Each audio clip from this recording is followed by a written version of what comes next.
bad. One 1984 diss track started a battle with over 100 response records, changing hip-hop beef forever. Real talk from the vaults, baby. From the first rap video to breakthrough on MTV, to the Roxanne Wars that shook the Bronx and Queensbridge, to the track that made b-boys and rock fans finally unite in the same cipher. This is Hip Hop Legends Archives, where we keep the culture alive, one classic at a time. We verified every date with original vinyl releases, Billboard archives, and interviews from the pioneers themselves. 1984 was that year, y'all, the year hip-hop crashed through every barrier they tried to put up. Let's break down the 10 songs that defined it, countdown style. Before we jump in, understand something about 1984. This wasn't just another year in hip-hop. This was the year the culture said we're not going anywhere, we're not a fad, we're the future. Radio stations were still treating us like a novelty. MTV barely played our videos. But these 10 tracks, they kicked the door down and never looked back. So whether you were rocking your Kangol in the Bronx, breaking on cardboard in Queens, or just discovering this culture through your older cousin's boombox, you remember where you were when you first heard these joints. Let's get into it. Number 10, The Fat Boys with Jailhouse Rap. It's the human beatbox, beatbox, beatbox, beatbox. Now, before the Fat Boys became known for their human beatbox and comedic style, they were three teenagers from Brooklyn who could really spit. This track dropped in 1984 on their self-titled debut album, and it showed a different side of hip-hop storytelling. The concept was simple but effective. Three guys in jail, each telling their story over a stripped-down beat. What made it memorable wasn't just the clever wordplay or the human beatbox skills from Darren Robinson, rest in peace. It was how they proved hip-hop could be fun and lyrical at the same time. The Fat Boys opened doors for artists who didn't fit the serious street narrative. They showed you could be hefty, humorous, and still be respected in this culture. That's hip-hop evolution right there. Number 9, Egyptian Lover. Egypt, Egypt.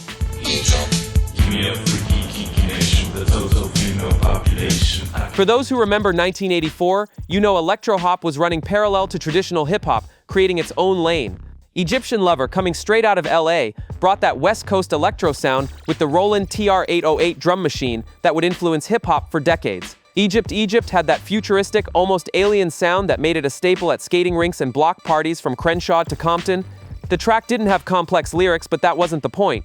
This was about the vibe, the bass line, the electronic funk that made your body move whether you wanted to or not. Egyptian Lover proved hip-hop wasn't just one sound, wasn't just the East Coast narrative. The West was building its own foundation, and this track was part of that blueprint that would eventually lead to NWA and gangsta rap later in the decade. Number 8, Whodini's 5 Minutes of Funk. It makes you sweat just to see how funky you can get. Now when I'm on the mic, I do. Now Whodini already had hits with Magic's Wand and the Haunted House of Rock, but 5 Minutes of Funk from their 1984 album Escape showed their growth as artists. Produced by Larry Smith, the same genius behind Run-DMC's sound, this track had that infectious energy that made it impossible to stand still. Jaleel Hutchins and Ecstasy, with DJ Grandmaster D on the cuts, created something that worked in the clubs and on the streets.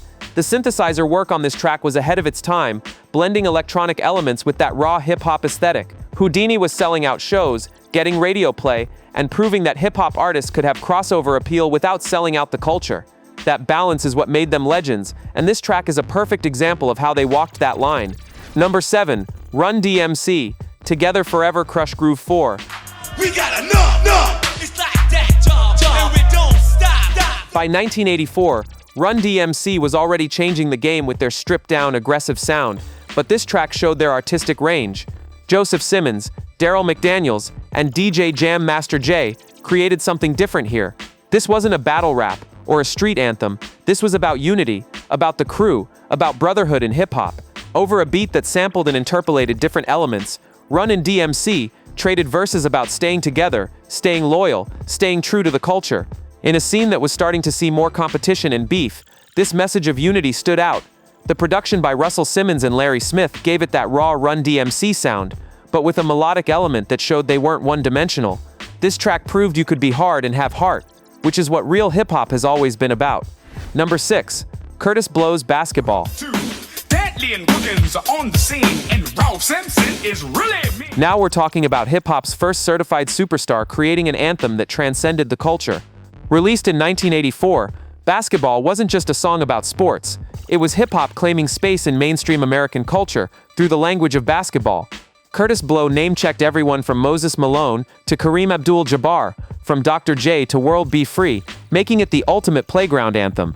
The track got play everywhere, not just in the hood, not just on hip-hop radio, but on sports stations, at actual NBA games, in school gymnasiums across America. The beat was simple but effective, and Blow's delivery made every basketball reference feel like poetry. This was cultural crossover done right, where hip-hop didn't change to fit the mainstream had to accept hip-hop on its own terms. Yo, real quick before we get to the top 5, if you're feeling this journey through 1984, if these memories are hitting you right, do me a solid and hit that subscribe button. We're out here every week, digging through the crates, bringing you the real history of hip-hop culture from someone who actually lived it and studied it. No clickbait, no fake stories, just authentic hip-hop knowledge from the golden era. And we got so much more coming, from deep dives on forgotten producers, to the untold stories behind your favorite albums. Join the Hip Hop Legends Archives family, and let's keep this culture alive together. Now, back to the countdown. Number 5, Run-DMC, 30 Days. Well, you can send me back in 30 days. Yeah, Run-DMC is on this list 3 times, and that's not a mistake. That's how dominant they were in 1984. 30 Days was different from their other tracks. This was storytelling about a court case, about the justice system, about consequences. Run told the story of getting 30 days in jail over a beat that was harder than anything else on radio at the time. No live instrumentation, no melody to soften it, just drums and attitude. The lyrics painted a vivid picture of the courtroom, the judge, the whole experience, showing that hip-hop could tackle subjects beyond just parties and battles. This was social commentary wrapped in entertainment, which is what the best hip-hop has always done. And the way DMC came in with his deeper voice as the counterpoint to Run's higher energy, that call-and-response style became a template that groups used for the next decade. Production by Larry Smith and Russell Simmons kept it raw and uncompromising. Number 4, Whodini, Friends. Again and again, but these are the people that we call friends. Now we're getting into the tracks that defined not just 1984, but a whole generation's understanding of loyalty and betrayal. Friends asked the question, how many of us have them, really? Jaleel in Ecstasy broke down the difference between friends and acquaintances over one of the most recognizable bass lines in hip-hop history. Produced by Larry Smith, the track had synthesizers, but it wasn't soft. It had melody, but it wasn't pop. It was perfectly balanced. The lyrics spoke to everyone who ever felt betrayed, everyone who ever questioned who was really in their corner. Lines like friends, how many of us have them, before we go any further, let's be friends, became part of the cultural vocabulary. You could hear this at parties, in the club, on the radio, and in every context it hit the same way. Even today, when you hear that bass line, you know exactly what's coming. That's a classic, period. Number 3, Roxanne Shanté, Roxanne's Revenge. Well, my name is Roxanne. I don't you know, I just a cold rock a party and I do this show. I said I'm a 14 years old. Let me say that again. 14 years old when she recorded this response record that started the Roxanne Wars. After UTFO released Roxanne about a girl who rejected their advances, producer Marley Marl grabbed Lolita Shante Gooden from the Queensbridge Projects and created history. Over the same beat, this teenager dismantled 3 grown men with wordplay, confidence and skills that most veteran MCs couldn't match. The diss was so effective, so complete, that it sparked reportedly over 100 response records from various artists trying to cash in on the battle. But more importantly, Roxanne's Revenge proved that women in hip-hop could go bar for bar with anyone. Roxanne Shanté opened doors for MC Lyte, Queen Latifah, and every woman who picked up a microphone after her. That's legacy. That's culture shifting. And she did it before she could even drive. Number 2, UTFO, Roxanne.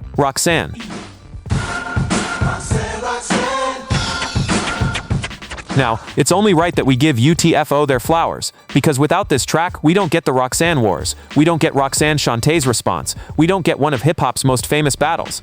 The Untouchable Force Organization, Dr. Ice, Kangol Kid, and the Educated Rapper, with producer Mixmaster Ice, created a narrative that was simple but effective. A girl named Roxanne rejects their advances, and they rap about it. That's it. But the way they did it, with each member taking a verse to plead their case over a stripped-down beat, made it incredibly catchy. The track became huge in New York, and when UTFO couldn't make it to a show, that's when Marley Marl created his own Roxanne with Shante. But UTFO's original deserves respect because they created a moment, a storyline that captured everyone's imagination. This is what hip-hop has always done best, take everyday situations and turn them into art that resonates beyond the moment. Number 1, Run-DMC, Rockbox. You should all applaud because we're willing, dealing. We got a funny feeling. We rock from the floor. This is it.